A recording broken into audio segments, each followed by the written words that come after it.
Good evening, all of you. Good evening, sir. Namaste, all of you. Namaste, sir. So today, as I told you, that we will be starting new topic, that is phrasal verb. साथ में मैंने लिखा है phrasal verb plus vocabulary.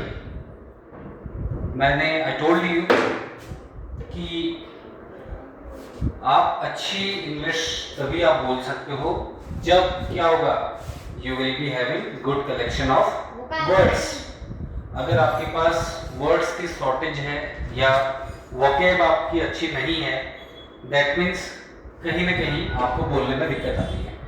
So it is very mandatory for you to learn new words, you know, daily. You should learn new words daily. आपको सीखने चाहिए. Target बना लो कि एक दिन में हमने ज्यादा नहीं भी बनाते तो यार 3 ही वर्ड सीखने हैं या 5 ही वर्ड सीखने हैं, लेकिन वर्ड्स को ऐसे नहीं सीखना है. If you are learning a new word, वो आएगा कैसे?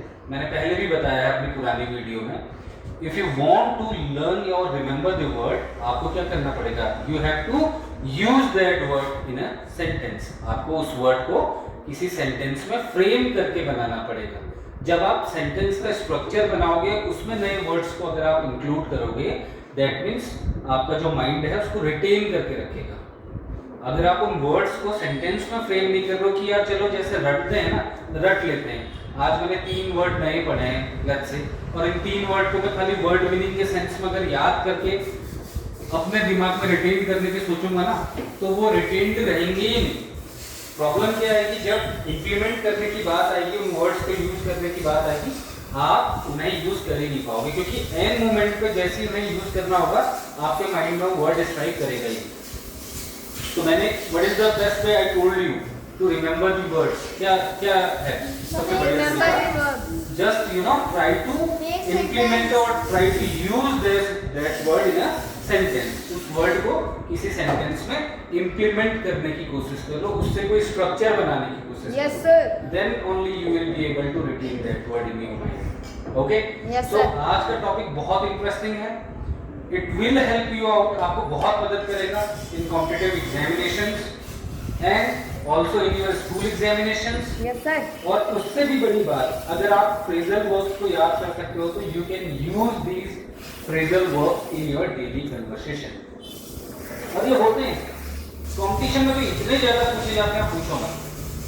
अभी ऑल्दो आई कैन नॉट से कि आपके स्कूल एग्जामिनेशन में ये आएंगे नहीं आएंगे या कितने आएंगे, बट अगर आप कोई सा भी कंपटीशन उठा के देख लो, whether it is NDA, whether it is CDS, कोई सा भी एग्जाम हो, सीयूईटी, एवरी एग्जामिनेशन, हर एग्जामिनेशन में फ्रेजल वर्ब्स को पूछा जाता है. 2 से 3 नंबर, 5 नंबर का वेटेज होता है इस टॉपिक में. ये बहुत इंपॉर्टेंट टॉपिक है and you are lucky enough that you are learning this topic. अभी आप पढ़ रहे हो. जैसा मैंने बताया कि आपकी एज अभी इतनी ज्यादा नहीं है, बट मैं क्या कह रहा हूँ, आपकी फाउंडेशन बहुत स्ट्रांग हो जाएगी जो क्लासरूम में लर्न करते हैं. बाकी तो ऑनलाइन जो बच्चे हमें देखते हैं, सुनते हैं, उनके लिए तो बेनिफिशियल है ही है, चाहे वो छोटे हैं या बड़े हैं. But your point of view, अगर मैं आपके पॉइंट ऑफ व्यू से बात कर रहा हूँ, this is going to be very beneficial for you. ये आपके लिए बहुत बेनिफिशियल होगा. इस स्टेज पर आप फ्रेजल वर्ब सीख रहे हैं. It will help you out thoroughly in your complete life, या फिर आपको एग्जामिनेशन दोगे उसमें, रेगुलर यूज करना चाहो उसमें, ठीक है ना. तो बहुत फ्रेजल वर्ब्स का यूज होता है बोलने में भी, कंपटीशन में भी, ठीक है. Yes, sir. ये इसका इंट्रोडक्शन हो गया. इंट्रोडक्शन अभी नहीं हुआ, मतलब टॉपिक क्या है मैंने ये बता दिया. अब मैं आपको ये बताऊंगा कि फ्रेजल वर्ब्स होती क्या है, और ये टॉपिक को हम यहीं तक वीडियो में कंटेन मतलब सीमित करेंगे. अगले टॉपिक में फिर हम फ्रेजल वर्ब से स्टार्ट करेंगे. मैं आपको बता देता हूँ कि फ्रेजल वर्ब होती क्या है basically. What does it mean? Phrasal verb का मतलब होता क्या है? वर्ब का मतलब सबको पता है ना. Yes, sir.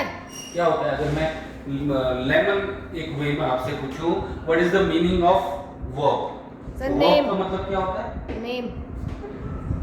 वर्ब का मतलब So, what? नेम नहीं, What? नेम नहीं कह सकते, उसको क्या बोलेंगे हम? एक तरीके की एक्टिविटी या Activity एक्शन हम word. लोग बोल सकते हैं. वर्ब का मतलब क्या होता है? Action. That means you are performing something. जैसे हमने बोला था ना, जाना, खेलना, कूदना, हंसना, बोलना, ये सब क्या होती है? Verb. वर्ब्स होती है. एक्शन जिसमें इन्वॉल्व होता है उसको वर्ब बोला जाता है. जब आप कोई क्रिया करते हो, जब कोई एक्शन आप परफॉर्म करते हो, तो उसको वर्ब बोला जाता है. अब फ्रेजल वर्ब किसको बोलेंगे? ये तो हो गया वर्ब. अब बात आती है फ्रेजल वर्ब किसको बोलेंगे. देखो फ्रेजल वर्ब का मीनिंग ये होता है, वर्ब जैसा आपको पता है कि कोई वर्ब लिखी हुई है। अब मैं पहले इसको एग्जांपल से समझाता हूँ, उसके बाद इसकी डेफिनेशन आप समझ जाएंगे। जैसे बोला जाता है ना, इसका मतलब पता है हर किसी को? Give up. क्या मतलब होता है इसका? छोड़ देना। Sir, if you are doing any work and you lose it and you are not getting You don't now you are not willing to do that Do this. activity। अब आप वो नहीं करना चाह रहे, यस सर। ठीक है ना? Yes sir. तो ये कहाँ से आया? अगर आप इसको गौर से देखोगे तो गिव का मतलब क्या होता है वैसे? देना होता है। Yes sir. अप का मतलब क्या होता है? ऊपर। ऊपर या पर, है ना? यानी कहने का मतलब क्या है, इसका मीनिंग कैसे निकला देखो। गिव अप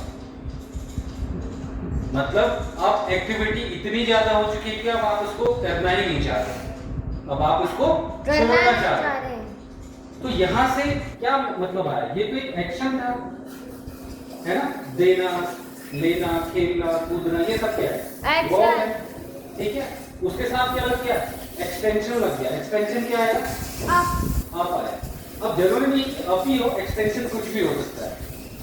और इसकी डेफिनेशन क्या हो जाती है? इसकी डेफिनेशन ये हो जाती है कि जब भी किसी वर्ब के साथ आप कोई प्रेपोजिशन ऐड कर दो या एडवर्ब ऐड कर दो तो वो कंप्लीट स्ट्रक्चर क्या बन जाता है? फ्रेजल वर्ब बन जाता है। क्या बन जाता है? Phrasal verb. क्या समझ में आया?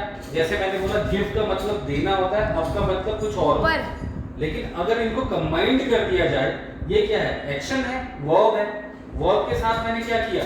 कोई एडवर्ब ऐड कर दिया या कोई प्रेपोजिशन। जैसे मैं एक एग्जांपल देता हूं, लुक मतलब क्या होता है? देखना। क्या होता है? देखना होता है। अब मैं इसके साथ अगर लुकिंग कर दूं तो इनका मतलब अंदर होता है, लुक का मतलब देखना होता है। लेकिन जब मैं कंप्लीट इसको साथ में बोलूंगा लुकिंग, तो इसका मीनिंग बदल जाएगा। या अगर मैं माना लुक आउट बोल दूं मीनिंग तो अलग। इसका मीनिंग अलग बन जाएगा। समझ रहे हो आप? तो फ्रेजल वर्ब्स इनको बोला जाता है जब आप वर्ब के साथ कोई प्रेपोजिशन या कोई एडवर्ब को कंबाइंड कर दो और उसको कलेक्टिवली जब आप बोलते हो तो उसका डेफिनेशन बदल जाता है। That is called phrasal verb. ये तो उसकी डेफिनेशन होगी, ठीक है? अब अगले वीडियो में हम लोग क्या करेंगे? नेक्स्ट वीडियो में हम लोग फ्रेजल वर्ब को समझेंगे, उनका मीनिंग समझेंगे और उनको इंप्लीमेंट करने की हम कोशिश करेंगे, ठीक है? इस वीडियो में इतना ही। नेक्स्ट वीडियो में हम फ्रेजल वर्ब स्टार्ट करेंगे। Thank you.